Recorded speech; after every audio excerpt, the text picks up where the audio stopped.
Hey folks, Wish SE. I had a request from a subscriber a couple of weeks ago, and he said, hey, would you show us what's in your range bag and kind of talk us through, what I recommend. So first of all, let me tell you, I have way too much stuff in my range bag, and that's because as an instructor, there's always something that someone needs that they don't have. So I end up bringing a lot of extra stuff just to cover that in our classes.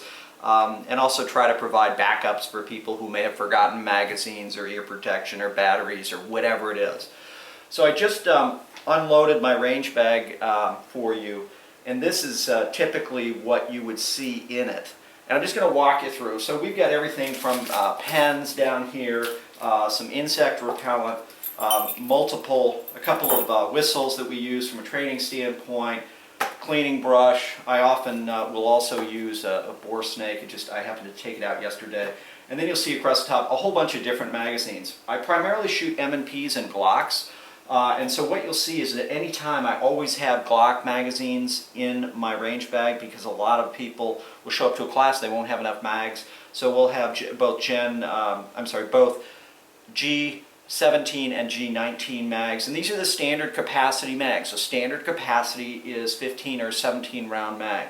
Many people come from states with restricted magazines, and so we like to give them the ability to actually shoot a standard capacity magazine as opposed to a restricted capacity magazine, so they can get through some of the drills that we do.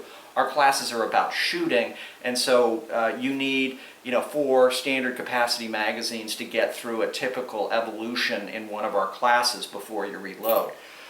So I've also got some other things that I think are critical for anyone serious about going to the range on a regular basis. These include things like oil. It's really important to keep the guns lubricated. The guns that we see go down in any class are for 2 reasons. 1, faulty magazines or followers. And 2, really dry guns. People just don't apply lubrication. I don't get it, but strongly recommend that you bring oil with you. We've got multiple different mag pouches as well, again, primarily from a training standpoint to allow people to experience different mag pouches. We have some different lights, both handheld lights as well as weapons-mounted lights.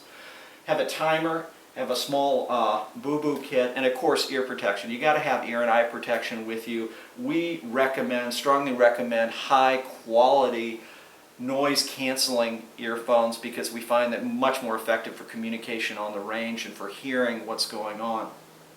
So that's kind of what it looks like.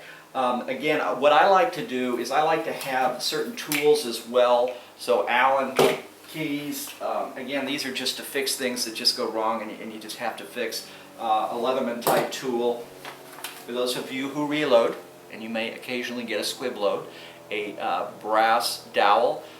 This to me is a critical piece of gear since it seems like every once in a while whoever's reloading, whether it's me or somebody else, is shooting along and all of a sudden you get that squib load. And the ability to immediately knock that out of the barrel and continue is essential. I do recommend when you go to the range, if you can, to take 2 of the identical guns.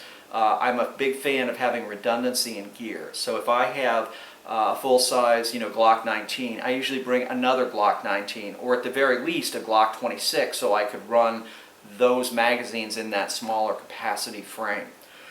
So really that's what it looks like.